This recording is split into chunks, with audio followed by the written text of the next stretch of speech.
What are you doing out here? Walking. Walking where? Home. ID. What's the reason? I'm asking for identification. I heard you. What's the legal reason? We got a call about a suspicious person. Walking with a cane? Turn around. Whoa, hey, what are you... This officer thought he found an easy target to bully, but he just made the biggest mistake of his career. Watch as this arrogant patrolman ignores a blind veteran's rights and escalates a peaceful walk into a serious legal violation. He didn't realize who he was detaining until it was far too late. Right now, this officer is standing over a blind man he just put in handcuffs on a public sidewalk. He's still talking like he's in control, still giving commands, still trying to justify what he just did. The man isn't arguing anymore. He's standing still, hands cuffed behind his back, head slightly turned towards the officer's voice, completely composed. Quick pause. Comment where you're watching from. And if you follow real situations like this where people stand their ground and officers get held accountable, hit like and subscribe. This situation didn't start aggressive. It started with a simple walk. The man in cuffs is Daniel Carter, 42 years old, a blind Army veteran. He lost his vision during service and rebuilt his life around strict routines.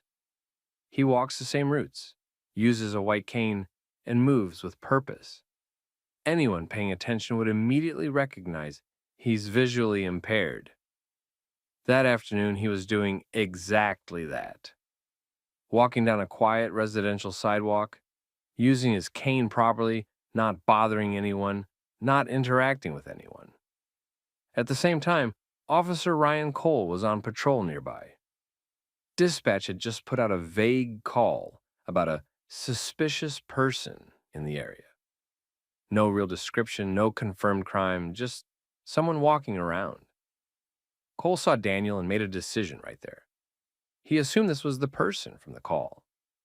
Instead of slowing things down, he moved fast. He pulled over, got out, and approached directly. He didn't start with a normal question. He went straight into control mode. Asked Daniel what he was doing there, in a tone that already assumed something was wrong. Daniel stopped and responded calmly. He said he was just walking. That should have been the end of it, but Cole kept pushing. He asked more questions, trying to get something that would justify the stop. Daniel stayed consistent. Short answers, calm voice, no attitude. Then Cole asked for identification. This is where the dynamic changed. Daniel told him he didn't have to provide ID without a valid reason. It's a legally correct response in many situations, especially when there's no clear crime. Cole didn't take it as a legal boundary. He took it as defiance. His tone got sharper. He stepped closer. Now, it wasn't about the original call anymore. It was about getting compliance. Daniel didn't change. He stayed calm, kept his answers simple, didn't raise his voice. That's the part officers like Cole often misread. Calm refusal doesn't match what they expect, so they treat it like resistance. Cole then told him he was being detained. Daniel asked why. Simple question. Direct. Cole didn't give a real answer. He repeated the command and moved in. Then he grabbed him. Daniel reacted to the sudden contact, not aggressively, just instinctively trying to understand what was happening physically. He's blind, so unexpected contact matters more. Cole immediately escalated. He called it resistance. Within seconds, he forced Daniel's hands behind his back and put him in handcuffs. All of this happened fast, but not so fast that it wasn't clearly visible on camera. Cole's body cam was recording everything. His words, his tone, his decisions. And across the street, someone had already pulled out a phone and started filming from a different angle. So now there are two records of the same moment. One from the officer's perspective, one from the outside. Daniel stopped talking after the cuffs went on. He didn't argue, didn't try to explain again. He just stood there and waited. That's not someone confused. That's someone who understands exactly what just happened and knows this isn't over. And the officer still thinks he handled it correctly. That's about to change. Once the handcuffs were on Daniel Carter, Officer Cole should have slowed down and checked whether he had just made a bad stop. He didn't. He kept pushing, He kept talking like the cuffs themselves proved he was right. On the body cam, you can hear him trying to build the case after the detention had already happened. He says Daniel was acting suspicious. He says Daniel refused to cooperate. He says he had to take control of the situation. That's what bad officers do when they know the facts are weak. They start filling the space with authority and hope nobody looks too closely. Daniel didn't help him do that. He didn't argue. He didn't shout. He didn't start pleading. He answered when he was asked a direct question. And when it became obvious the officer wasn't listening, he stopped wasting words. That matters because the video doesn't show a chaotic detention. It shows one officer getting more irritated because the person in front of him stays calm and keeps making him sound unreasonable. Cole asked for identification again, but by then that wasn't really the point. He had already put cuffs on a blind man walking with a white cane, and now he needed a reason that looked good on paper. Daniel told him his ID was at home and asked again why he was being detained. Cole still didn't answer that directly. He shifted back to the same vague questions about what Daniel was doing in the area and why he was walking there. Daniel gave him the same answer he had already given from the start. He was out walking. That was it. No change in story. No contradiction. Nothing suspicious, except the officer's need to force this into a bigger incident. Then Cole made it worse by calling for backup instead of checking himself. That's another thing officers do when ego gets involved. Once they feel challenged, they stop looking for facts and start looking for reinforcement. Now the scene is bigger. The scene, more patrol cars, more uniforms, more pressure to stand by the first bad decision. While waiting for backup, Cole kept Daniel in cuffs and kept talking to him in that same clipped, irritated tone. He didn't try to verify the original dispatch call. He didn't ask dispatch for a better description. He didn't ask nearby residents whether they knew Daniel. He didn't do actual police work. He stood there acting like detention was the investigation. That whole time, a bystander across the street was recording. That phone video matters because it shows what the body cam doesn't fully capture from the officer's chest angle. It shows Daniel standing still. It shows the cane on the sidewalk. It shows there was no lunge, no threatening movement, no physical danger that would justify the way Cole handled him. So now Cole has a problem. His body cam records his words, and the bystander video records the scene. When those two things don't support each other, the officer usually loses. Backup arrived within a few minutes. Two officers walked up and immediately started trying to figure out what they had. Cole gave them his version fast. He said Daniel had refused to identify himself and was being uncooperative. He implied Daniel might be connected to the suspicious person call. He used the usual language officers fall back on when they want other officers to accept the detention without questioning it too much. But the scene didn't support him. One of the responding officers looked straight at Daniel, then looked down at the cane, then looked back at Cole. That kind of pause tells you a lot. Even without saying anything, you can tell when another officer realizes the story he's being handed doesn't fully match what's in front of him. They asked Daniel what happened. Daniel answered clearly. He told them he was blind. He told them he was out walking. And he told them he didn't understand why he had been handcuffed. Same tone, same story. No drama. That consistency started hurting Cole immediately because once more people hear both sides, the weak version starts collapsing on its own. One of the backup officers asked Cole if he had confirmed Daniel's identity yet, or matched him to any actual report details. Cole said he was still investigating. That sounds official, but it really meant he had nothing solid. He had already acted first and was trying to figure out the facts second. Then small details started piling up against him. Daniel's answers never changed. The cane was right there. Nobody on scene could point to an actual crime. Cole couldn't clearly explain what specific behavior had justified handcuffing him, and the other officers were now hearing all of this in real time, not from a report later, but with the cameras rolling. Daniel asked again what law he had broken.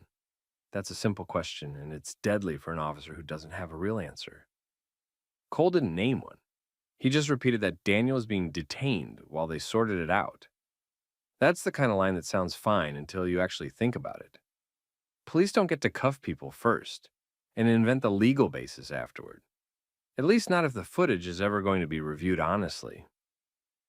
One of the backup officers picked up Daniel's cane and handed it back to him more carefully than Cole had handled him the entire time. That moment is small, but it matters. It shows that even on scene, not everybody was reading Daniel as a threat. Some of them were already reading Cole as the problem. Cole tried one more time to make the stop sound justified. He said Daniel matched the description from the dispatch call. But when one of the other officers actually contacted dispatch to ask for the details, the answer that came back didn't help him at all. The call description was too vague to support what he had done, and what little detail dispatch did have didn't clearly fit Daniel anyway. That was the first moment when the ground really started to move under Cole's feet. Up to that point, he'd been talking like the officer in charge. After that, he started sounding like a man trying to explain why he had gone too far. And it was about to get much worse, because the next step was identity. Once the other officers started checking Daniel's information, the whole stop began to fall apart. Up to that point, Officer Cole had been acting like he was still in control. He kept repeating that Daniel had been suspicious, that he had refused to cooperate, that the detention was necessary while they figured things out. But once another officer took Daniel's name and ran it properly, this stopped being about Cole's opinion. Now it was about what the record actually showed. Daniel gave his information calmly. Same as before. No attitude, no panic, no change in his story. He told them who he was, where he lived, and answered exactly what was asked. That consistency started hurting Cole even more, because everybody else on scene could hear it. Daniel's version never moved. Cole's version kept needing help. A minute later, dispatch came back with the first confirmation.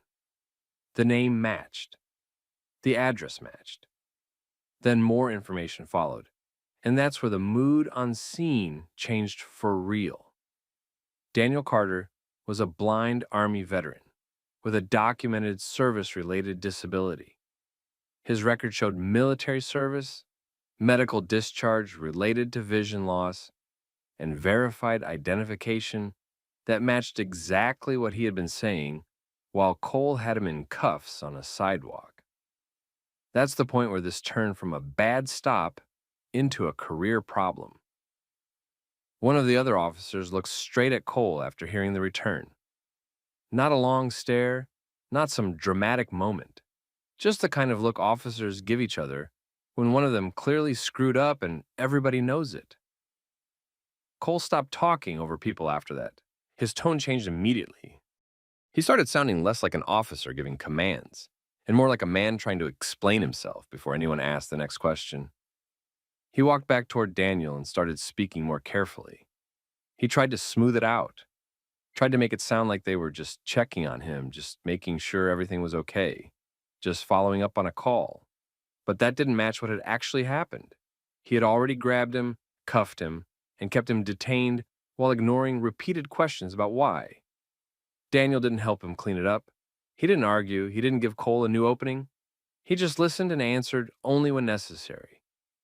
That made the contrast even worse. One man kept adjusting his explanation. The other had been saying the same thing from the beginning.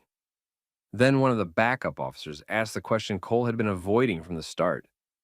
What exactly was the legal reason for the detention? That question matters because once another officer says it out loud, the whole thing changes. It's no longer just a citizen asking why he's being stopped. Now it's another cop asking whether the stop can actually be defended. Cole gave the same weak answer about suspicious behavior and refusal to identify. It landed badly this time. Daniel had been walking with a white cane in public. He had answered questions. He had asked why he was being detained. And now his identity had come back exactly as stated. There wasn't much left to hide behind. Another officer said they needed to take the cuffs off. That wasn't a suggestion. It was the point where the scene shifted away from Cole. He hesitated for a second, and that hesitation told the whole story. He knew the stop had collapsed. He knew the cameras were running. He knew the other officers had heard the dispatch return. He also knew this wasn't going to stay on that sidewalk. Then he uncuffed Daniel. Daniel brought his hands forward and rubbed his wrists. He still didn't lose his composure. No speech, no yelling, no emotional scene. He just stood there, got his balance again, and listened. Cole gave him a weak explanation. Not an apology. More like a soft attempt to make the detention sound temporary and reasonable.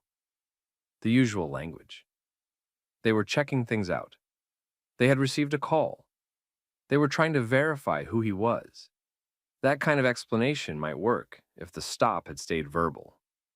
It doesn't work after you've handcuffed a blind veteran in public without a clear legal basis. Daniel then did the smartest thing he could have done. He asked for names and badge numbers. That's when Cole really understood this wasn't over. People only ask for that information when the next step is coming. Complaint, lawyer, internal review, public records request, something official. Cole gave his name and badge number. The confidence was gone from his voice by then. The other officers gave theirs too. Across the street, the bystander was still recording. Nobody had to explain what that meant. Now there was body cam from the officer, phone footage from a witness, radio traffic, dispatch verification, and multiple officers present for the moment the stop broke apart. That is the exact kind of situation departments hate, because once all of that lines up, it gets very hard to bury. And Daniel knew it. He didn't need to argue on the sidewalk. He didn't need to try to embarrass Cole in the moment. The damage was already done, and now there was a record of it. The stop was over. The real problem for Officer Cole was just starting. Daniel didn't go home and forget about it. The same day, he documented everything while it was still fresh. He noted the time, the location, the officers involved, and exactly what happened from the first contact to the moment the cuffs came off. He already had one advantage most people don't. He knew how these cases work and what matters later. By that evening, the bystander video was already circulating. It didn't stay local. Someone posted it, then someone else reshared it, and within hours, it started picking up traction. People weren't reacting to a complicated situation. They were reacting to something simple. A blind man with a cane being handcuffed in public while staying completely calm. The next step was official. Daniel filed a formal complaint with the department. Not a vague complaint, not just a statement. A detailed report. Timeline, officer names, what was said, what wasn't said, and what actions were taken without justification. He requested body cam footage immediately. Once that complaint hit internal affairs, the department had a problem they couldn't ignore. Because now they had three things at once: a formal complaint, video from a civilian, and body cam footage from their own officer. That combination forces action. There's no room to delay when everything is already documented. Internal Affairs pulled the footage the same week. When they reviewed it, the issue was obvious. Cole never established a clear reason for the stop. He didn't verify the dispatch call before initiating contact. He escalated to physical detention without confirming any threat or crime. He ignored clear signs of disability, and after the cuffs were on, he kept trying to justify it instead of correcting it. Those are multiple violations at once. Procedure, use of force, detention standards, conduct. And it was all recorded from start to finish. The department placed Cole on administrative leave almost immediately. That's standard when the footage looks bad early. It removes him from the street while they complete the investigation. At the same time, the public side of this started growing. Local media picked it up first, then regional outlets. The angle was clear. Blind veteran detained while walking. Body cam contradicts officers' claims. That kind of headline spreads fast because people understand it instantly. Disability rights groups got involved next. They focused on one specific issue: failure to recognize and properly handle a visually impaired individual. That brought a second layer of pressure on the department because now it wasn't just about one bad stop. It was about training, policy, and whether officers were prepared to interact with disabled civilians at all. The department released a statement within days. They acknowledged the incident, said it was under investigation, confirmed they were reviewing body cam footage and taking the complaint seriously. Standard language, but the timing told you everything. They moved fast because they had to. Inside the department, the investigation didn't take long. Cases like this are straightforward when the evidence lines up. There's no conflicting story. The video shows the timeline. The audio shows the reasoning. The dispatch records show what information was actually available. Cole tried to defend his actions during the review. He said he believed Daniel matched the suspicious person call. He said Daniel's refusal to provide ID raised concern. He said he acted for officer safety. None of that held up against the footage. The call description was too vague. Daniel's behavior didn't support suspicion of a crime. And nothing in the video showed a safety threat that justified handcuffing him. That's the difference between what an officer claims and what the record proves. Internal Affairs completed the review quickly and forwarded the findings up the chain. The result wasn't a warning, it wasn't retraining. Cole was terminated. The department cited multiple policy violations, including unlawful detention, improper use of restraints, and failure to follow procedures when interacting with a disabled individual. That decision didn't happen quietly either. By the time it was finalized, the story was already public. The department had to show action, and firing him was the only option that matched the evidence. But even after the termination, it didn't end there. Because once a case like this is documented in public, it doesn't stay inside one department. It turns into an example. Stand up. Why? Stand up now. What is the basis? You match the description of a suspect. Description from what incident? Stand up. I'm asking for the legal Don't make basis. this harder than it needs to be. I'm a federal prosecutor. I do not consent to detention without lawful cause. Quit tensing up. What happens when patrol officers force a public arrest before doing the basic checks that any competent officer should do first? A downtown lunch turned into a handcuff scene in front of a full restaurant. When local officers decided a black man at a corner table matched whatever story they had in their heads. What they didn't know was simple. The man they were grabbing was a federal prosecutor.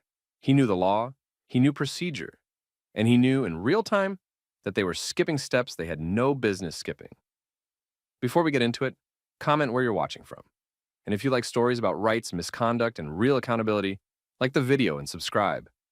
Malcolm Reed was 41, federal prosecutor, quiet guy, controlled.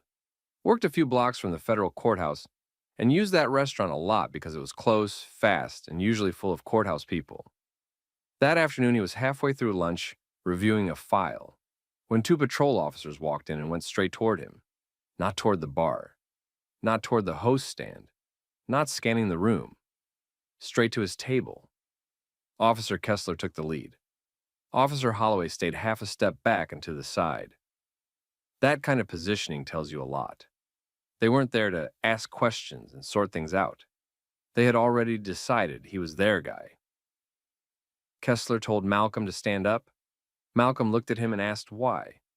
Kessler didn't answer. He repeated the order. Malcolm stayed calm. He asked what the basis was for the stop. Same tone, no attitude, no sudden movement. Still no real answer. Kessler then said, Malcolm matched the description of a suspect from a nearby incident. That was vague from the start. No details, no explanation, no effort to narrow anything down. Malcolm told them who he was, federal prosecutor. He also asked them to verify it. They didn't.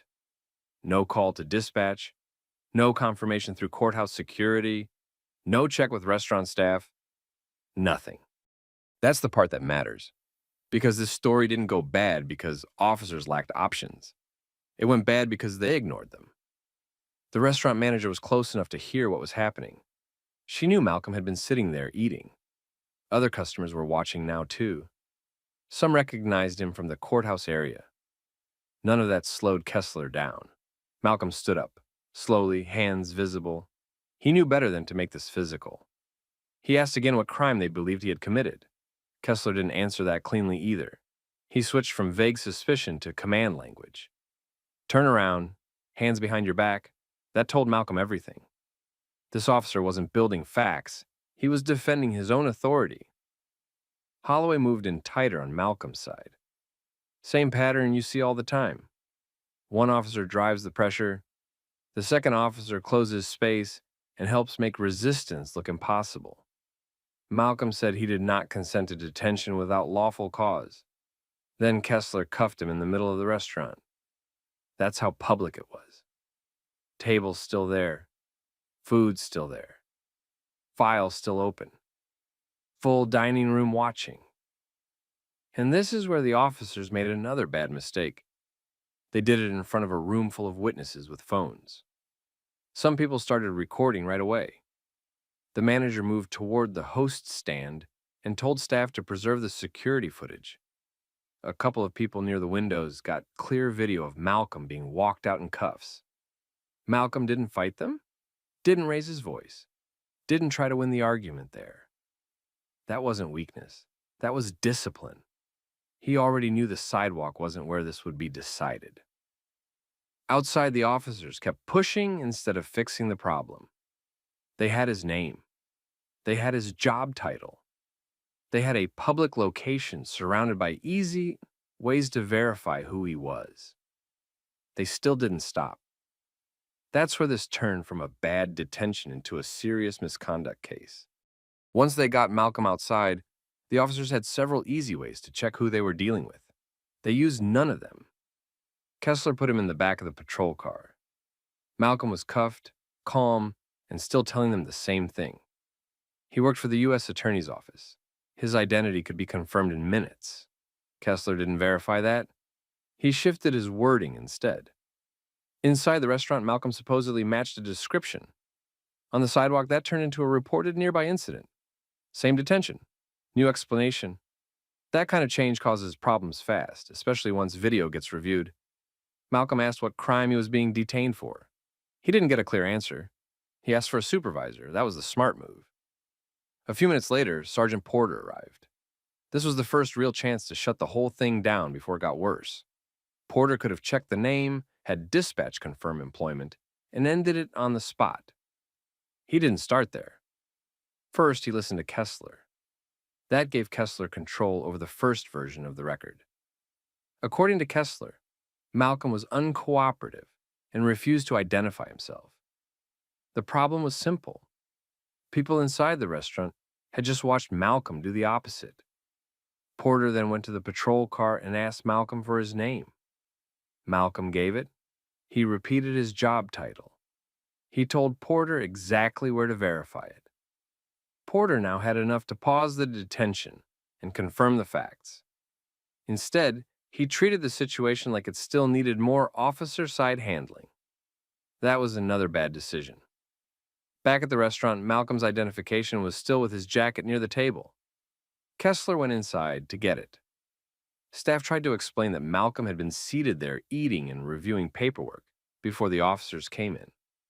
The manager made that clear. Kessler didn't seem interested. He took the jacket, found the wallet, and checked the ID outside. Everything matched. Name matched, face matched, federal credentials matched. At that point, the stop should have been over without delay.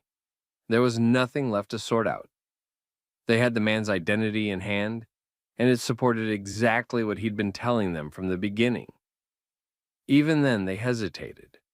Kessler handed the ID to Porter. The two of them talked beside the patrol car. Not long. Just long enough to show that neither wanted to be the one admitting this had gone too far. That's what made the next step look even worse. They finally removed the cuffs and told Malcolm he was free to go. No real explanation, no direct apology, no acknowledgement that they had publicly detained and handcuffed a federal prosecutor during lunch without doing the obvious checks first. Malcolm understood right there what kind of case this was becoming. There were restaurant witnesses, security cameras, phone recordings, officer statements, a supervisor on scene. And there was already a gap between what happened and what the officers were going to claim happened. That gap is where cities lose money. Malcolm knew this was the part that mattered most. The arrest was bad, but the real fight was always going to be about the record. If he moved slowly, the officers would get time to clean up their version, soften the language, and make the whole thing sound like a harmless misunderstanding. So he started working the case the same day. He spoke to the restaurant manager before dinner service changed over. She told him she had seen the officers come straight to his table and that she was saving the security footage from inside the dining room and the front entrance. He got the names and numbers of 2 customers who had recorded the arrest on their phones. By that evening, he had witness contact, restaurant video, phone video, and his own written notes on exactly what happened and in what order. The next morning, he sent preservation notices to the police department and the city. He wanted everything locked down before anybody could claim something was lost or overwritten. Bodycam footage, dash cam footage, radio traffic, dispatch records, supervisor notes, incident reports, any camera pointed at that block. He knew how these cases work. The first paper trail usually tells you more than the public statement ever will. Once the reports came in, the officer's problem was obvious. Kessler wrote that Malcolm had been evasive and uncooperative. That version did not survive contact with the video. The restaurant footage showed Malcolm sitting at his table, speaking calmly, asking why he was being detained, identifying himself, and telling them to verify who he was. That is not evasive conduct. That is a person handing officers an easy off-ramp and watching them refuse to take it. Holloway's report was less aggressive, but it still leaned the same way. He tried to make the encounter sound uncertain and tense, as if the officers were dealing with some unclear situation that forced quick decisions. The recordings did not support that either. Malcolm was not yelling. He was not moving around. He was not resisting. The tension came from the officers deciding early that they were going to control the scene first and sort the facts out later. Porter's memo caused another problem for the city. He framed the detention as a field decision made under limited information. That might have sounded reasonable if this had happened in the dark on an empty street with no witnesses and no way to check anything quickly. But that was not this case. This happened at lunch inside a busy restaurant, a few blocks from the courthouse, with staff, customers, identification nearby, and several easy ways to verify Malcolm's identity once he told them who he was. The information was not limited by the environment. It was limited by the officer's choices. Malcolm then hired Naomi Ellis, a civil rights lawyer who had handled police misconduct cases against cities before. She reviewed the footage, read the reports, and understood right away what kind of case this was becoming. This was not only a wrongful detention case, it was also a retaliation case. The officers got more aggressive after Malcolm questioned their legal basis and told them to verify his identity. That detail changed everything because it made the detention look less like confusion and more like punishment for not submitting fast enough. Naomi started building the case around sequence, not emotion. That was smart. Juries follow sequence. A man was eating lunch. Officers walked straight to his table. They gave no clear legal basis. He identified himself as a federal prosecutor. He told them to verify it. They did not. They handcuffed him in public. A supervisor arrived and still did not shut it down immediately. After that, reports were written that did not match the video. That is the kind of structure that hurts a city badly in court because it is easy to understand and hard to explain away. Then discovery made it worse. Kessler had prior complaints, not movie stuff, not some dramatic hidden file full of scandal. The kind of pattern that cities always regret ignoring later. Complaints about escalation during stops, complaints about aggressive tone, complaints that he stretched weak situations into detentions, complaints about reports that seemed to clean up rough encounters after the fact. Most of those complaints had gone nowhere. A talk with a supervisor, some extra instruction, no serious discipline. That gave Naomi exactly what she needed to argue that the city had warning signs and chose to treat them as minor problems, until one of those problems turned into a major case in public.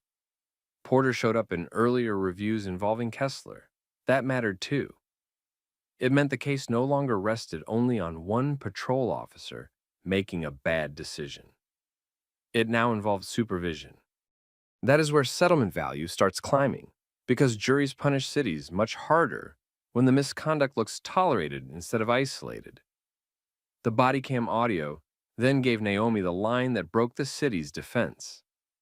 At one point, after Malcolm had already identified himself and asked them to verify it, Kessler made a comment that showed where his head really was. He said Malcolm needed to learn he could not talk to officers like he was above the law. That line was deadly, because now the city could not convincingly argue this was just a fast mistake. That comment made it look personal. It made it sound like Kessler stopped trying to investigate and started trying to teach Malcolm a lesson for speaking like someone who knew his rights. Naomi did not need to dramatize that line. She just had to place it in context and let it do the damage on its own. Once local media got the story, the public understood it immediately. A federal prosecutor had been handcuffed at lunch. The officers did not verify his identity, even after he told them who he was. A supervisor arrived and still failed to end it quickly. Then the paperwork did not match the recordings. That is all people needed to hear. Internal Affairs opened an investigation, but by then the department was behind the facts, not ahead of them. The evidence was already outside the building. Witness videos were circulating. The restaurant had preserved footage. The city's lawyers were now reading reports that were harder to defend every time they were compared against video. That was the point when this stopped being a public relations problem and became a money problem. The city knew it had exposure, serious exposure. Not because Malcolm was a federal prosecutor, but because the evidence was clean and the officers had made the same mistake again and again. They skipped verification. They escalated in public. They changed their explanation. Then they wrote reports that did not line up with what the cameras showed. That is how a misconduct case starts getting expensive long before anyone steps into a courtroom. By the time depositions started, the city already knew it had a bad case. The footage was bad. The reports were bad. The supervisor's decisions were bad. And the worst part for the city was that none of it looked complicated. This was not a messy case with unclear facts. It was simple. Malcolm told them who he was. He told them to verify it. They did not do it before cuffing him. Then they tried to explain it afterward with paperwork that did not match the recordings. That is how cities lose control of a case. Naomi Ellis kept the pressure exactly where it needed to be. She did not let the city turn it into a debate about officer stress or fast decision-making. She kept bringing it back to the same point. The officers had time, they had options, they had witnesses, they had identification nearby, they had a supervisor, they had every chance to stop and verify. They chose not to. In Kessler's deposition, that became obvious fast. He was forced to explain why he never verified Malcolm's federal employment before handcuffing him. He was forced to explain why his reason for the detention changed. He was forced to explain why restaurant staff saying Malcolm had already been seated there did not slow him down. He did not have good answers. He kept circling back to officer judgment and scene control.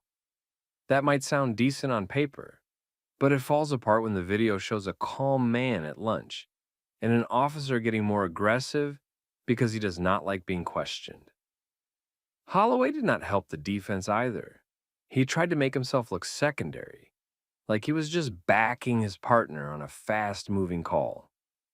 That argument only goes so far. He still helped put Malcolm in the car. He still did not stop the detention. He still signed on to a version of events that did not match the evidence. Then Porter sat for deposition, and that was another hit. The city needed him to look like the adult in the room. The supervisor who arrived, assessed the facts, and made a reasonable call. Instead, he looked passive. He admitted he had enough information to start verifying Malcolm's identity quickly. He admitted he did not do that before allowing the detention to continue. He admitted that once the identification came back clean, Malcolm should have been released immediately. That answer hurt because it told the jury exactly where the department failed at the supervisory level. After that, the settlement talks got serious. The city tried to keep the number down early. Malcolm did not bite. Naomi did not let them frame this as a short detention with limited damage. She built the damages the right way. Public humiliation in a crowded restaurant, handcuffing without proper basis, loss of professional standing in front of courthouse staff and members of the public, emotional distress, reputational harm, constitutional violation, pattern evidence, supervisory failure, prior complaints ignored. That is how you move a case out of nuisance value territory and into real money. The city also had another problem.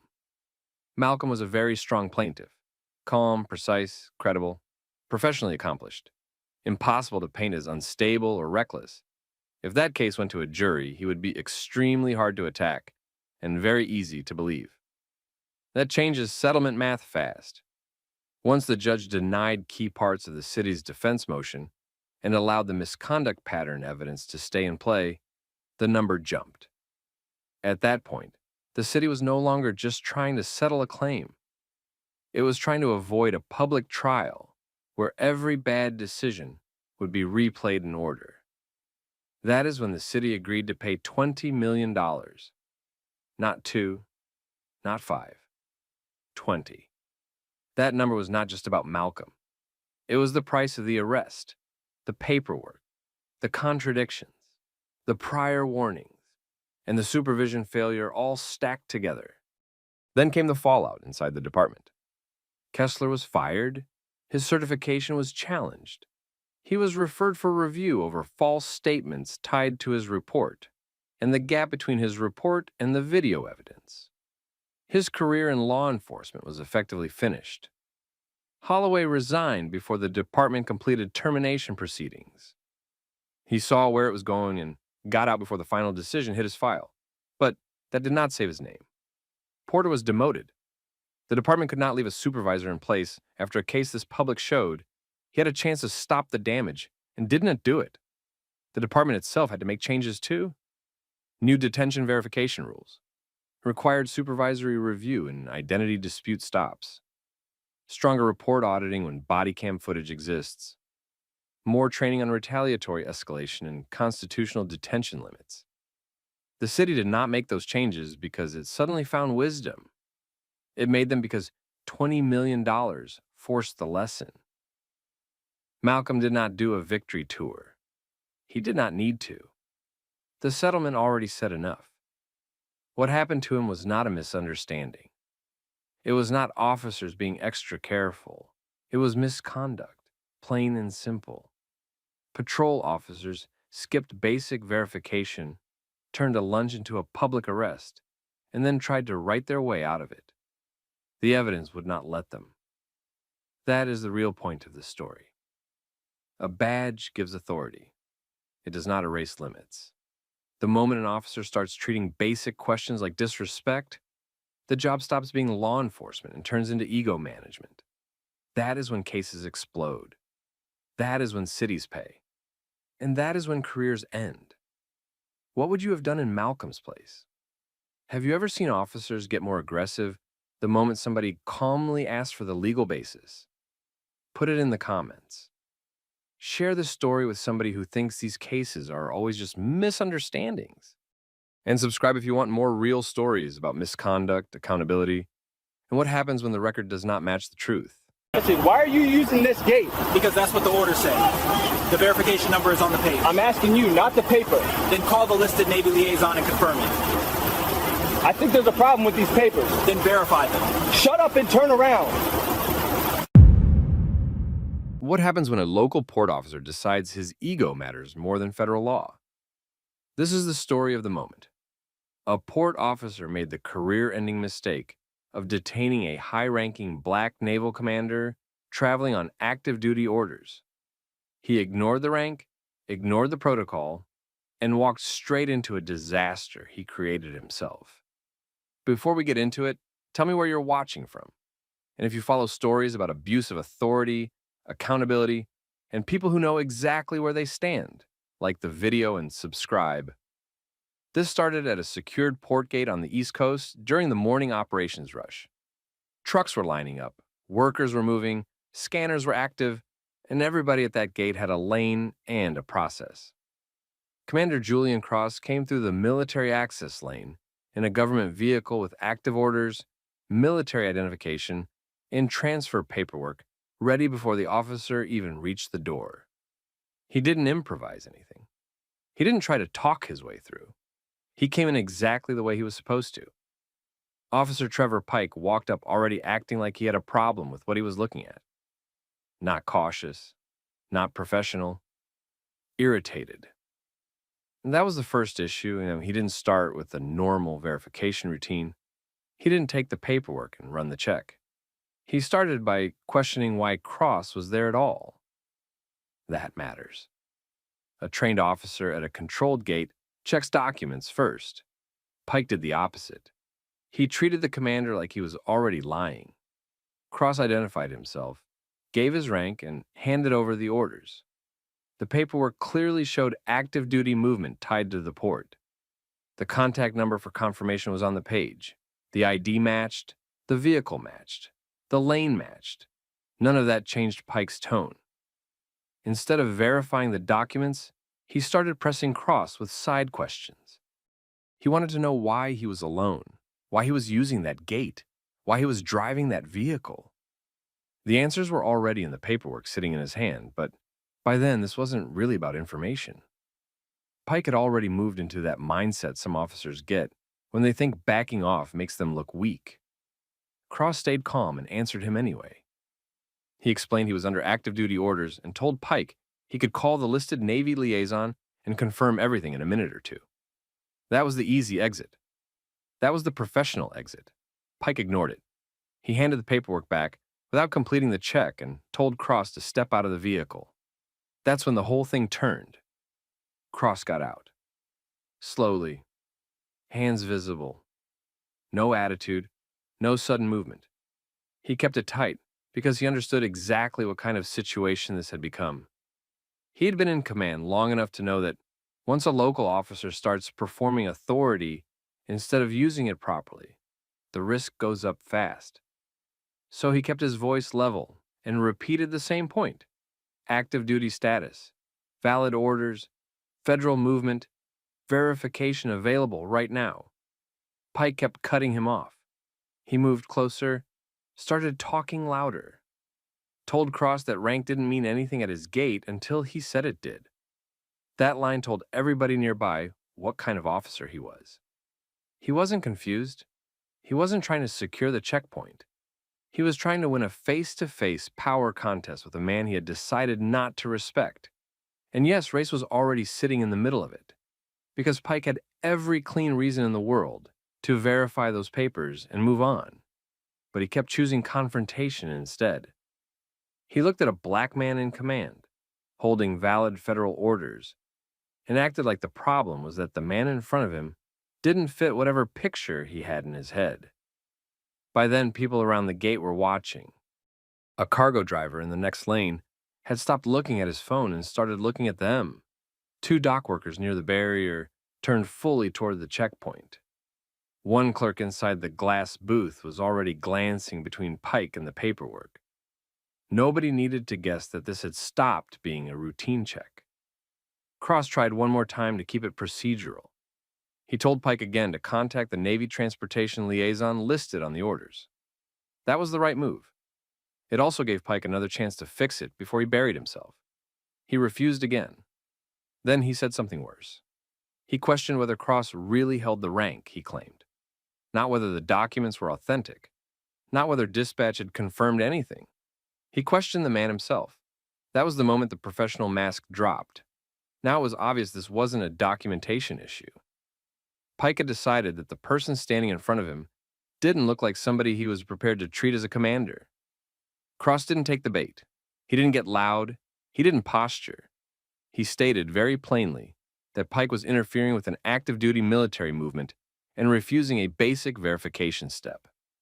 That should have made any competent officer pause. Pike did pause, but not because he suddenly understood the law. He paused because he realized people were watching, and he'd already pushed too far to back down easily. That's when ego usually gets dangerous. Once an officer like that feels an audience, he starts thinking about pride, not policy. He worries more about not looking wrong than about actually being wrong. That's exactly what happened here. Pike looked around, saw phones coming out, saw workers staring, and instead of calming the scene down, he doubled down in front of everybody. He told Cross he was being detained until he could sort it out. That statement was the whole case in one sentence. Pike still hadn't verified the orders, still hadn't called the listed military contact, still hadn't identified any actual offense. He just decided detention was the next move because he wanted control back. Cross remained where he was and made the situation clear for the record. He stated that he was a naval commander on active duty orders, that Pike had been given valid identification and paperwork, and that Pike had refused to use the listed verification channel. He was doing two things at once there. He was protecting himself, and he was building the timeline out loud for every camera that might later review the scene. That was smart. Very smart. Because this story was no longer living only in Pike's head or in a report he could clean up later. It was at a port gate, in public, during operating hours, with witnesses, cameras, and radio traffic already moving through the system. And Pike still didn't stop. He reached for the detention anyway. That decision was the one he was going to wear for the rest of his career, because while he was trying to prove he ran that gate, someone else had already heard enough over the radio to understand that a local officer was interfering with a Navy commander traveling under orders, and that someone was already heading toward the checkpoint. Lieutenant Elena Ward got to the gate before Pike could drag it any further. She walked into the lane, saw Cross standing outside the vehicle, saw Pike still trying to control the scene, and went straight to the point. She asked Pike what the issue was. He told her he was detaining Cross because the paperwork looked suspicious, and the situation didn't make sense to him. That answer fell apart fast. Ward asked whether he had run the verification process on the orders. He said no. She asked whether he had called the military contact listed on the paperwork. Again, no. At that point, Pike had no real defense. He had already moved into detention before doing the basic job in front of him. Ward took the documents from Cross and actually read them. That was the difference. She checked the identification, the transfer orders, the access authorization, and the movement details. Everything was there. Nothing looked unusual. Nothing was missing. The contact number was printed right on the page. She called it. The call took less than a minute. Chief Warrant Officer Noah Bennett picked up and confirmed exactly what Cross had been saying the whole time. Active duty status, valid orders, scheduled arrival, authorized access. That ended the factual dispute right there. There was nothing left for Pike to figure out. He had already been wrong, and now his supervisor had it confirmed on the phone. Ward asked him why he had detained an active duty naval commander without making that call first. Pike tried to talk around it. He said the commander was being difficult. He said something felt off. He said he needed to secure the gate. None of that helped him because the facts were already set. The commander had presented valid ID, valid orders, the correct vehicle, and the correct lane, and Pike ignored the verification route that would have cleared it immediately. That's where the situation stopped being a bad judgment call and started looking like misconduct. Ward told him to release Cross right away. Pike didn't like being corrected in public. You could see that. He stalled for a moment, then stepped back and ended the detention. He still didn't apologize. He didn't acknowledge that he had caused the entire problem. He just backed off because now there was another officer there with more authority. And this time it wasn't a black commander he felt comfortable dismissing. That part matters too. Cross kept it professional. He didn't make a scene. He asked for names and badge numbers. Ward gave hers immediately. Pike was slower about it. Cross noted the time, the gate location, and who was present. He was building the record while Pike was still thinking this might stay small. It wasn't going to stay small. The people nearby had already seen enough to know this wasn't a normal check. One driver had recorded part of the detention from the next lane. 2 dock workers had their phones out. The gate clerk inside the booth had watched the whole thing from a clear angle. On top of that, Pike was wearing a body cam, and the radio traffic had already gone through the system. That meant there were multiple records of what happened before anybody got a chance to rewrite it. Ward understood the problem immediately. This wasn't just one angry officer making a bad stop. This was a local port officer interfering with a federal military movement after refusing to verify active duty orders. That creates legal exposure fast. It creates command pressure fast. And once military channels get involved, people above the Port Authority start asking questions that nobody at that gate wants to answer. Cross left to continue his assignment, but he didn't let it die at the checkpoint. He reported the detention through Navy channels the same day. That pushed the issue outside local control. Now, the Port Authority wasn't just dealing with a complaint from the person Pike detained. They were dealing with federal attention, documented interference, and a timeline that looked bad from the first minute to the last. Internal Affairs got notified almost immediately. That tells you how serious it was. Most departments slow-walk complaints when they think they can bury them in paperwork. This one moved the same day because the risk was obvious. All anybody had to do was look at the order sheet, the verification number, and the detention decision. Pike had the documents, he had the process. He skipped both and went straight to control. That's what was about to ruin him. And it got worse once Internal Affairs started pulling background, because this wasn't coming into the system as a clean first incident. Pike already had prior complaints. Similar pattern, aggressive stops, poor judgment, problems with escalation. None of that had been serious enough to force action before. Now it was all coming back into the file, attached to a federal incident. That's how careers actually collapse. Not always with one moment out of nowhere. Usually with one moment that forces people to look at everything they ignored before. By the end of that day, Pike still had his badge, but the ground under him was already gone. His supervisor had verified the commander's orders herself. The witnesses had video. The body cam existed. The radio logs existed. The Navy complaint was in motion. Internal Affairs had the case. And once all of that starts moving together, the officer usually isn't deciding anything anymore. Internal Affairs moved on it that same day because the case was too risky to sit on. By then, this wasn't just a complaint from somebody angry at a checkpoint. This was a documented detention of an active duty naval commander traveling under valid orders, and Pike had done it after refusing the most basic verification step available to him. That's what made the whole thing dangerous for the department. The problem wasn't only what he did to Cross. The problem was that he did it in a place with cameras, witnesses, radio traffic, and a supervisor who had already confirmed he was wrong. So Internal Affairs started with the easiest part, the record. They pulled Pike's body cam. They pulled the gate footage. They pulled the radio logs. They pulled Ward's report. They pulled the witness video from the driver and the dock workers. Then they built the timeline. And the timeline killed Pike. It showed Cross arriving in the correct lane, in the correct vehicle, with military ID and written orders. It showed him offering the paperwork immediately. It showed him directing Pike to the listed Navy contact for verification. It showed Pike refusing to make that call. Then it showed him escalating to detention anyway. After that, it showed Ward arriving, reading the same paperwork, making the same call Pike refused to make, and getting confirmation almost immediately. That's the kind of timeline you can't explain away. It's too simple. Pike had the documents. Pike had the number. Pike had the process. He ignored all three. Then they got into the body cam. That's where the excuses usually die, because Pike's version of events started falling apart the moment the footage was reviewed. Cross never matched the kind of behavior Pike would later try to imply in his first statement. He wasn't hostile. He wasn't evasive. He wasn't threatening.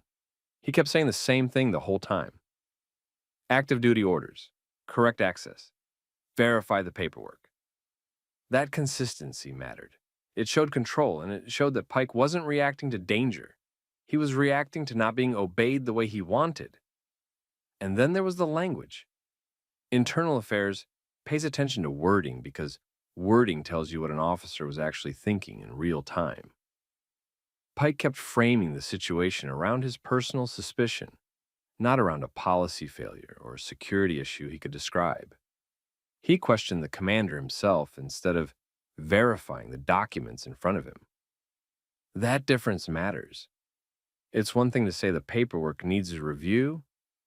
It's another thing to look at a black commander with valid orders and act like the real problem is that you don't believe a man like that should be standing there in that role. That's where the racial profiling issue got stronger. Not because Pike said something cartoonishly racist. Officers like him usually aren't that stupid on camera. It came through in the choices.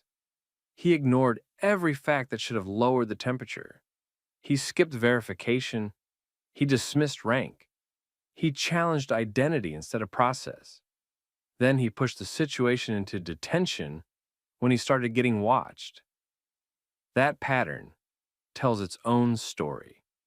Internal Affairs also reviewed Pike's prior complaints, and now the department had a bigger problem. This incident didn't come into the system as a one-time lapse. It attached itself to older complaints that showed the same pattern: over-aggressive stops, escalation when challenged, and repeated issues involving black men. Those complaints had never forced a serious response before. Now they look different because this time the department had clear video, a federal complaint, a supervisor who contradicted Pike in real time, and a victim with military standing and paperwork that checked out instantly. That's how an officer goes from being difficult to being a liability. Ward's report made it worse for him too, because she didn't soften it. She documented that Pike failed to verify valid active duty orders before detaining Cross. She documented that verification was completed in under a minute when she made the call. She documented that Cross was released immediately after confirmation. That report mattered because it came from Pike's own chain, not from the commander, not from a lawyer, not from a bystander. One of his own supervisors basically put in writing that this thing never should have happened. Then the Navy complaint hit. Once that came in through formal channels, the Port Authority command staff lost room to play games with it. Now they weren't just looking at discipline. They were looking at federal interference, public exposure, and institutional embarrassment. Cross had been on active duty movement. The officer at the gate ignored it, detained him, and delayed the assignment for no legitimate reason. That's the kind of case that gets attention above the local level fast. Pike still had to give a formal statement, and that interview didn't help him. He tried to frame the detention as a judgment call made for security. Internal Affairs pushed back because that answer didn't fit the evidence.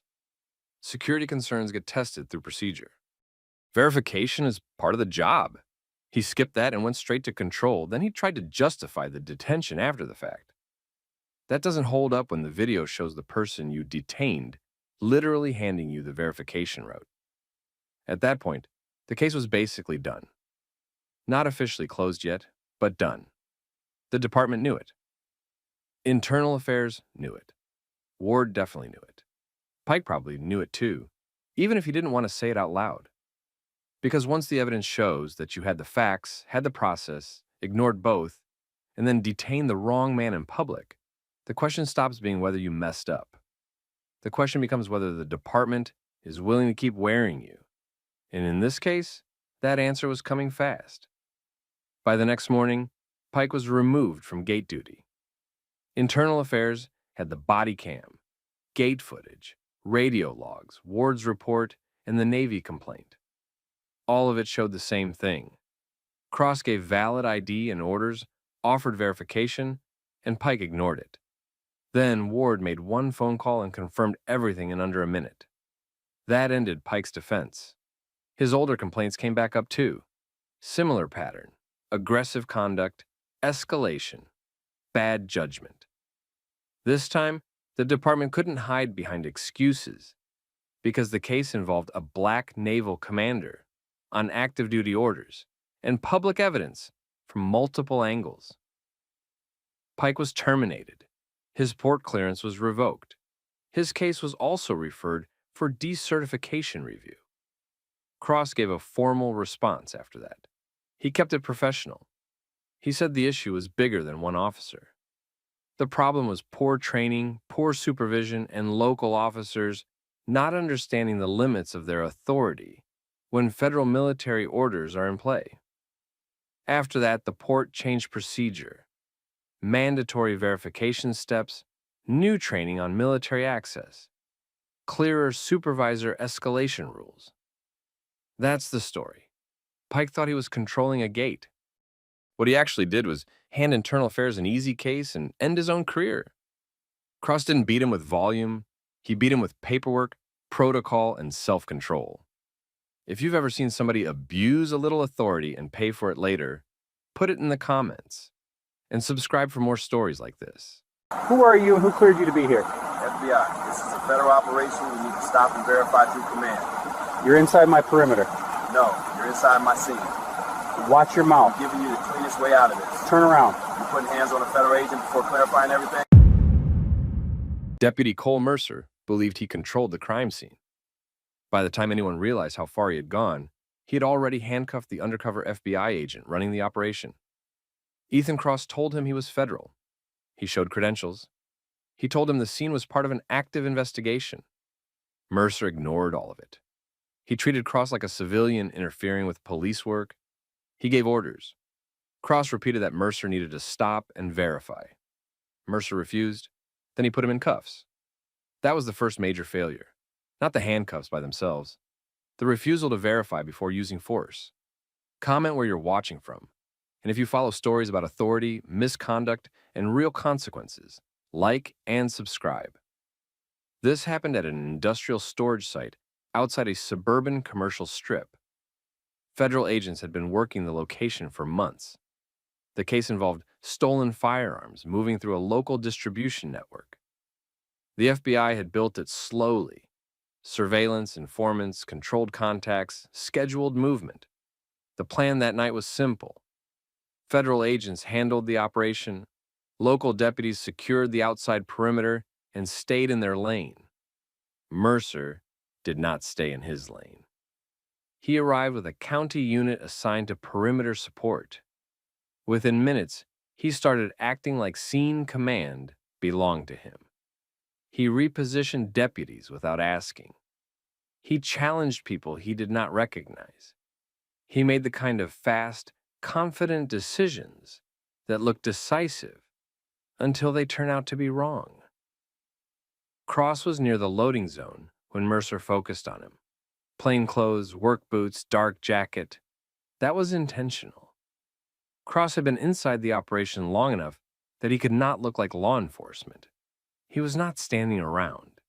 He was exactly where he was supposed to be, monitoring a transfer point tied to the case. Mercer saw a man he did not know and decided that was enough. He walked over and started questioning him in a hard tone. "Who are you? What are you doing here? Who cleared you to be on this side of the perimeter?" Cross answered in the shortest way possible. He identified himself as FBI. He told Mercer this was a federal operation. He told him to get a supervisor and verify. Mercer did not do that. He demanded credentials. Cross produced them carefully and directly. Mercer looked at them and rejected them without checking anything. No radio verification. No supervisor. No contact with the federal command post. That changed the situation. Up to that point, Mercer could still claim he was sorting out confusion at a busy scene. Once he had credentials in front of him and refused to verify, it became a choice. Cross kept his voice level. He did not argue. He did not posture. He told Mercer again that he was interfering with an active federal investigation. Mercer responded by raising his voice and tightening control. He started framing Cross as non-compliant. That matters because officers often build the justification for force with language before they use it. Once Mercer described Cross as refusing commands, he gave himself cover for the next step. Cross still did not give him what he wanted. No sudden movement, no shouting, no resistance. Mercer ordered him to turn around. Cross knew exactly what was happening. He also knew fighting with a county deputy in the middle of a live operation would make the scene worse. So he complied. Mercer grabbed his arm, turned him, and cuffed him. Other deputies noticed it immediately. Not because they knew who Cross was, but because the interaction made no sense. They had just watched a plainclothesman present federal credentials and get handcuffed anyway. A few of them slowed down and looked over. Nobody stepped in yet. That usually happens when a bad decision is made quickly by someone acting certain. People hesitate. They assume maybe he knows something they do not. Mercer kept talking after the cuffs were on. He said Cross had failed to follow commands. He said nobody moved through his perimeter without clearance. He said he was securing the scene. He was not securing the scene. He was creating liability. Cross said very little after that. He did not need to. Mercer was making the record himself, and there was a record. Mercer's body camera was running. Other deputies had cameras on too. Federal surveillance teams were also active nearby because the operation had already been underway before Mercer arrived. This was not a case where facts would depend on memory later. The sequence was captured. That mattered because Mercer was still acting like this would end, with his version of events controlling the report. It would not. One deputy finally asked Mercer quietly whether anyone had verified the credentials. Mercer brushed him off, said he was handling it, said the man was obstructing, said federal or not, nobody was above his authority on that scene. That line said everything about how he was thinking. He believed presence gave him control. He believed volume could replace procedure. He believed local authority could override a situation he did not understand. He was wrong on every point. Cross remained in cuffs near the loading area while the operation stalled around him. That is another part people miss in stories like this. One officer's ego does not just create a personal conflict. It disrupts the work. It puts cases at risk. It forces everyone else to stop managing the actual threat and start dealing with him. And command had not even arrived yet. That was coming next. And once federal supervisors stepped onto that scene, Mercer was going to lose control of it completely. Mercer's first problem was not the FBI. It was his own sergeant. Daniel Navarro came in from the south side of the perimeter after hearing Mercer on the radio and saw Ethan Cross in cuffs near the loading area. He looked at Mercer, then at Cross, then at the badge wallet in Mercer's hand. He asked whether identity had been verified. Mercer said the man had claimed to be federal, but was interfering and refusing direction. Navarro asked again, verified or not. Mercer had no clean answer. That told Navarro enough. Cross gave his name. Calmly. Ethan Cross, FBI.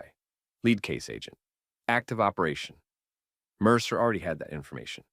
He had chosen not to use it. Navarro told Mercer to uncuff him. Mercer didn't do it. He started explaining himself and said, scene security, officer safety, unknown plainclothes male inside a restricted area. He kept talking like the more words he used, the stronger it would sound. It didn't. Before Navarro could force the issue, federal vehicles came through the secured lane, 3 SUVs, fast stop, doors open, agents out. Vanessa Reed was first, special agent in charge. She moved straight toward Cross. She saw the cuffs immediately. Then she looked at Mercer, then at Navarro. She asked who detained her agent. Mercer answered before Navarro could. He said Cross had refused commands and obstructed the perimeter. Reed asked whether credentials had been presented. Cross said yes. Navarro said yes. One of the other deputies said yes. That ended Mercer's argument right there. Reed asked why a deputy assigned to outer perimeter support had handcuffed the undercover FBI agent running the case after seeing credentials. Mercer tried to shift again. Said nobody had informed him who Cross was. Said Cross did not identify himself clearly enough. Said he had to make a quick decision. Bad answer. Cross had identified himself.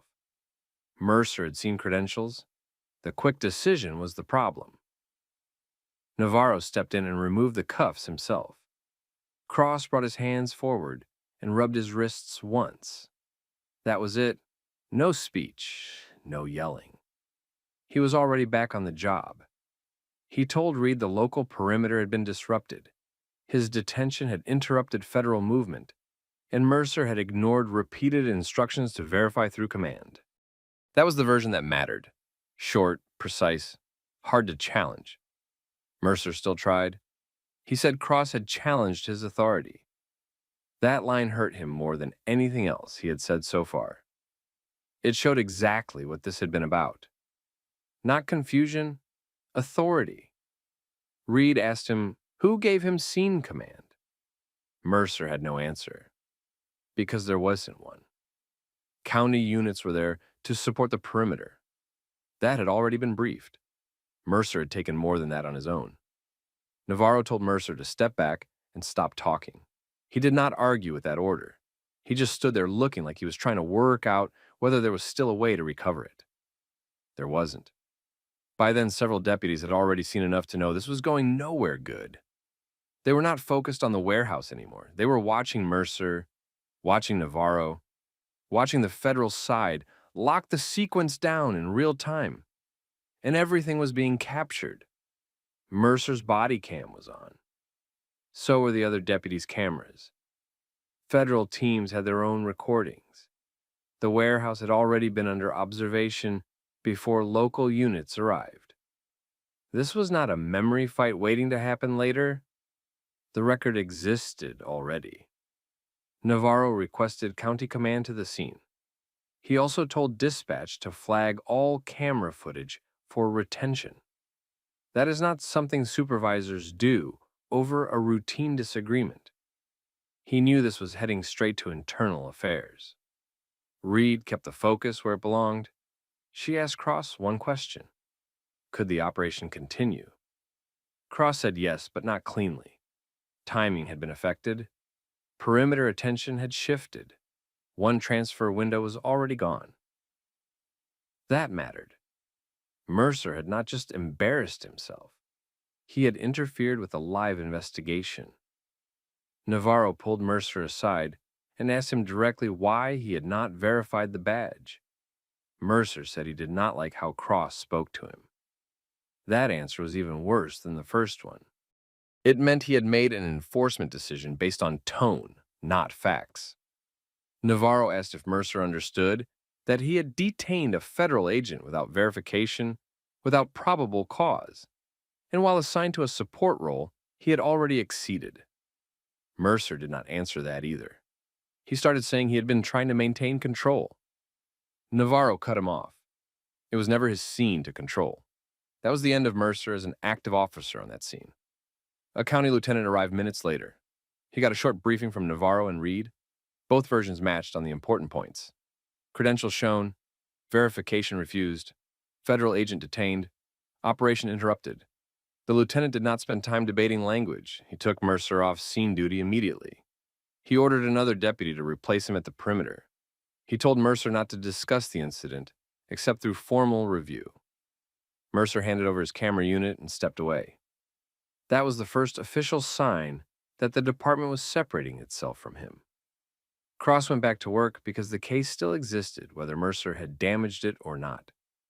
Reed moved agents back into position and adjusted the plan. Some of the original timing was gone. One contact point had already collapsed. They salvaged what they could. Mercer stood off to the side with no role left. That's what officers like him never expect. They think the bad part is getting corrected in front of people. It's not. The bad part is when everyone around them keeps working and they realize they've become the incident. Before the scene was fully closed, internal affairs had already been notified. County command requested all radio traffic, body camera footage, and scene logs. Federal legal counsel was looped in before midnight. Mercer was told he was being placed on administrative leave pending investigation. Same night, no delay. That's when it finally landed. He hadn't just made a bad call. He had made a record the department could not defend. Mercer wrote the report like he still had control. He didn't. By the next morning, Internal Affairs had the body cam. County Command had the radio traffic. The FBI had already documented the disruption to the operation. Mercer's report said Cross was obstructive. The video showed Cross identifying himself, showing credentials, and telling Mercer to verify through command. Mercer's report said the detention was necessary for scene security. He was perimeter support. It was never his scene to run. That ended the argument before the hearing even started. He was pulled from duty. Badge turned in. Weapon turned in. Access cut off. Cross spent that same morning documenting what Mercer had damaged. The interruption had cost time. It had shifted attention away from the target area. It had disrupted the operation at a critical point. He kept the report narrow and factual. That made it worse for Mercer, not better. Internal Affairs interviewed the deputies who were there. Their statements matched the footage. Cross identified himself. Credentials were shown. Mercer refused to verify. Navarro told him to fix it. He kept going. That matters. A rushed mistake is one thing. Refusing to stop after multiple chances is something else. Then Command looked at Mercer's file. Old complaints, prior warnings, notes about scene behavior and authority issues. Nothing that had ended his career before. Now it all sat next to a body cam video that was impossible to defend. The FBI filed a formal complaint. Straight facts, no drama. That carried weight fast. A county deputy had interfered with a federal operation after being shown credentials by the lead agent. The sheriff's office tried the standard public response first. Brief statement, active review, no further comment. That lasted until the story got out. Once local media learned that a deputy had handcuffed the undercover FBI agent running the case, the department lost control of the narrative. The public did not need a long explanation. The facts were enough. Mercer went into the disciplinary hearing with one defense. He said he acted under pressure in a fast-moving scene. That did not hold. The video showed the sequence clearly. Cross identified himself. Mercer saw credentials. Mercer chose not to verify. Mercer escalated anyway. That is not pressure. That is a decision. The findings came back quickly. Violations on detention procedure, interagency protocol, chain of command, false reporting. He was terminated. That was the official result. The bigger results came after. Federal trust in the county side took a hit. Joint operation procedures were reviewed. Briefing rules were tightened. Supervisors had to answer a basic question they should never have had to answer in the first place. Why did a perimeter deputy think he could overrun a federal scene and handcuff the lead agent? That became the training issue. Not just Mercer, the system around him. Cross finished his reporting and moved on. He did not need to keep talking. The incident already said enough. Mercer had several chances to stop before it reached termination. When Cross identified himself, when the badge came out, when Navarro asked if identity had been verified, he ignored each one. That is why he lost the job. If you've seen officers treat protocol like an obstacle instead of a rule, put it in the comments. Share the story with someone who thinks authority excuses bad judgment. And subscribe for more stories like this. You need to step away from the vehicle. I'm authorized to be here, That's not what I asked. and I just answered the part that matters. Why are you in this area? Because I am permitted to be in this area. You're being evasive. No. I'm being Step away precise. from the car. On what basis? Because That I is not told you basis. to. What happens when a police captain decides to test his authority in the one place where procedure matters most? This story started in a restricted federal courthouse parking area. A precinct captain saw a man by a parked vehicle, assumed he didn't belong there, and turned a simple verification into a public confrontation. What he failed to process, even after being told directly, was that the man was a federal judge. By the time courthouse security stepped in, the damage was already done, and the cameras had all of it. Tell me where you're watching from, and if you like stories about people getting exposed when they abuse authority, like the video and subscribe. Captain Victor Hale walked into the situation like he had already made up his mind. Judge Adrian Holloway was standing beside his car in a reserved courthouse zone for judges and cleared personnel. The vehicle permit was displayed properly. Access to the area was controlled. This wasn't some open public lot where people wandered in by mistake. Hale approached and challenged him right away. Not with a basic question. More like he was confronting someone he believed he had caught. Holloway answered in a calm, controlled way. He identified himself and explained that he was authorized to be there. Hale didn't leave it there. He asked for more identification and kept pressing. His tone got sharper. He started treating the exchange like an investigation instead of a quick check. Officer Marisol Vega was close enough to follow every word. She could already see the problem. Hale was escalating before confirming anything. Holloway gave him the easy solution. He said courthouse security could verify his access immediately. Hale ignored that and kept pushing his own version of the situation. He questioned why Holloway was in the area. He spoke to him like he was making excuses instead of giving an answer. That got attention. A few courthouse employees near the entrance slowed down and looked over. In a federal building, people notice fast when a routine interaction stops looking routine. Hale then told Holloway to step away from the vehicle. Holloway stayed where he was. He didn't get loud. He didn't argue. He just repeated that he was authorized to be there and that Hale could confirm it through security. That should have forced Hale to stop and check. Instead, he treated the refusal to move as defiance. That was the real shift. At that point, Hale wasn't trying to understand the situation. He was trying to win it. He started framing Holloway as uncooperative. He spoke like his command alone settled the issue. Vega looked toward the building entrance. She knew security could clear it up in seconds. Hale still hadn't asked. Holloway stayed measured. That only made Hale look worse. Every calm answer made the captain's behavior harder to justify. Then Hale said something that changed the whole encounter. He made it clear he believed his authority on that scene outweighed whatever Holloway was claiming. That wasn't a misunderstanding anymore, that was ego. Inside the courthouse, Security Supervisor Thomas Greer had already been alerted that there was a problem in the restricted parking area. He was on his way out. Thomas Greer, the courthouse security supervisor, came out after getting word that there was a problem in the restricted parking area. He saw the situation right away. Captain Victor Hale was pressing the encounter. Judge Adrian Holloway was standing by his vehicle, calm and steady. Officer Marisol Vega was nearby, watching and saying nothing. Greer asked what the issue was. Hale answered first. He said he was dealing with a person in a restricted area and was trying to confirm authorization. That sounded reasonable on paper. It didn't match what had already happened. Holloway identified himself again. Same answer as before. He said he was a federal judge and that his access could be confirmed through courthouse records. Greer recognized him immediately. He confirmed Holloway's identity on the spot. He also confirmed that Holloway was authorized to park there. That should have closed the matter.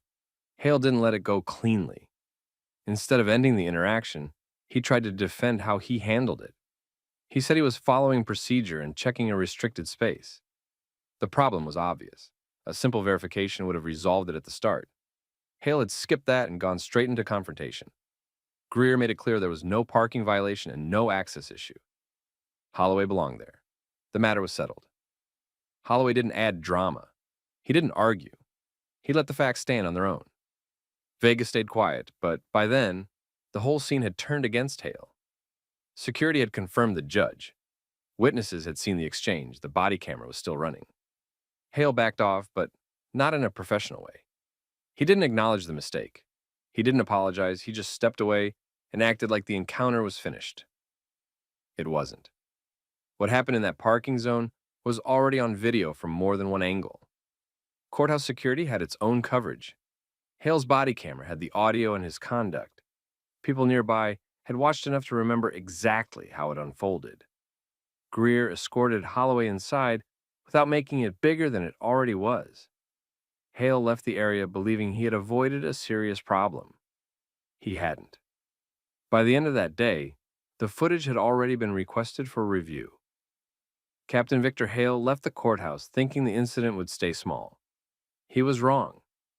Federal courthouses don't handle problems like a neighborhood complaint. Everything is documented. Access points are monitored. Security reports get logged. When a local police captain challenges a federal judge in a restricted area and keeps pushing after being told who he's dealing with, that doesn't disappear. By the end of the day, the encounter had already reached courthouse administration. Security Supervisor Thomas Greer filed his report first. He kept it factual. Time of incident, location, who was present, what was said, when verification happened, when the matter should have ended. That report mattered because it came from the person responsible for access control.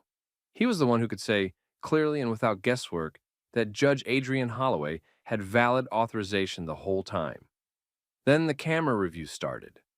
Courthouse security footage showed Hale approaching fast and setting the tone immediately. It showed Holloway staying by his vehicle and not making any threatening movement. It showed Greer arriving and resolving the issue within moments.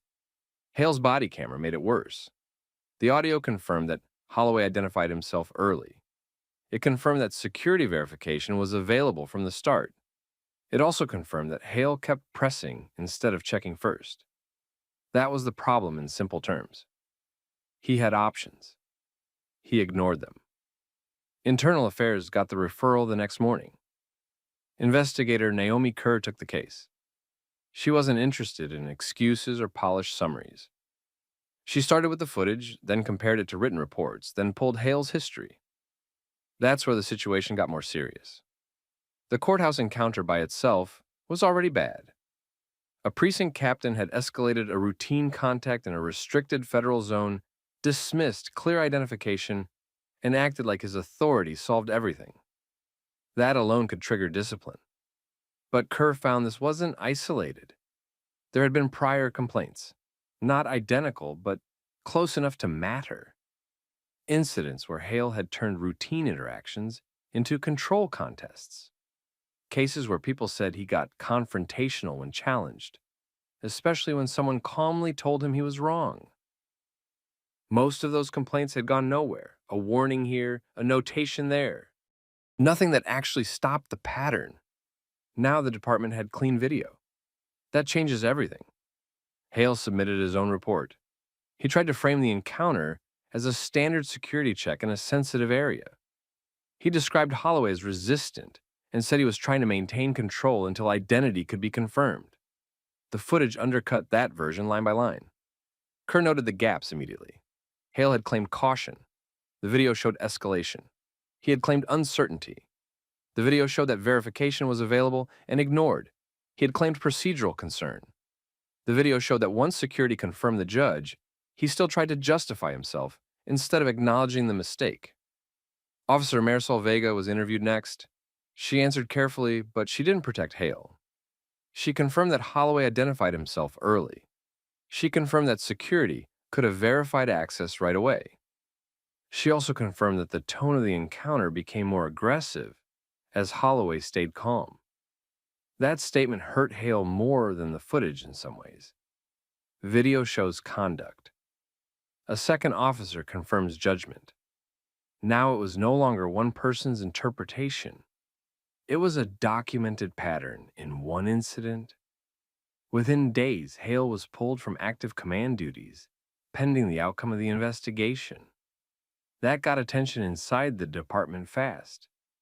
A captain doesn't get sidelined over nothing. Word spread. First through supervisors, then patrol units, then courthouse personnel who had already heard about the parking lot incident. And once people knew there was footage, the tone changed. Nobody wanted to defend something that was already on camera. Judge Holloway didn't go public. That mattered too. He didn't hold a press conference, didn't make speeches. He let the record develop on its own. By the end of the first week, Internal Affairs had enough to move past simple review. The case was now about misconduct, failure to follow procedure, and possible dishonesty in reporting. And that's when Victor Hale finally understood the real problem. This was no longer about one bad interaction in a parking area. It was about whether he could still hold rank at all. Once Internal Affairs lined up the footage with the written reports, Victor Hale's position got weak fast. The case against him wasn't complicated. He challenged a man in a restricted federal parking zone, ignored a direct identification, passed on the easiest way to verify it, and kept pressing after courthouse security confirmed the truth. Then he filed a report that made his own conduct sound more reasonable than it was. That's the kind of thing departments can work around once. Maybe twice. Not when there's clean video. Investigator Naomi Kerr finished the review with 4 core findings. Hale escalated without need. He failed to verify available information. He mishandled the encounter after the judge identified himself. And his written account didn't match what the cameras showed. That last part did the real damage. A captain can survive a bad judgment call. It gets much harder when supervisors stop trusting what he puts in writing. The department suspended him first. That bought time for command staff to review the file and decide how far to take it. By then, the answer was obvious. Too many people had seen the footage. Too many people knew exactly what happened. He was terminated, not transferred, not reassigned, finished. Inside the department, the case spread quickly. Nobody needed an official memo to understand what it meant. The story moved through patrol units, supervisors, courthouse contacts, and command staff because everyone could see the same thing. This whole mess started because a captain wanted control more than he wanted facts. Marisol Vega came out of it differently. Her conduct was reviewed, but she wasn't tied to the escalation. She hadn't driven the encounter, and she didn't try to cover it afterward. Her statement matched the video, and that mattered. Judge Adrian Holloway kept his response measured the whole way through. He didn't go looking for cameras. He didn't turn it into a public campaign. He let the record speak for itself. That made the result harder to dispute. Courthouse security also changed procedure after the incident. Local officers dealing with anyone in restricted judicial parking had to confirm status through security before pushing an enforcement contact any further. Basic rule, simple fix. It should have already been standard. Hale did try to defend himself. He said he was acting within his authority. He said he was protecting a secure area. He said he was making a judgment call in real time. That argument collapsed on review, because none of this came down to a close call. He had a clear path to verify the situation, and he chose confrontation instead. That ended his career, and honestly, it should have. This wasn't about confusion, it wasn't about pressure. It was about ego taking over in a place where procedure exists for a reason. So that's the story. A routine check turned into a career-ending mistake because one captain decided being challenged was worse than being wrong. What would you have done in that situation? Put it in the comments. And subscribe for more stories where the footage, the reports, and the facts all catch up with the person who thought they were untouchable.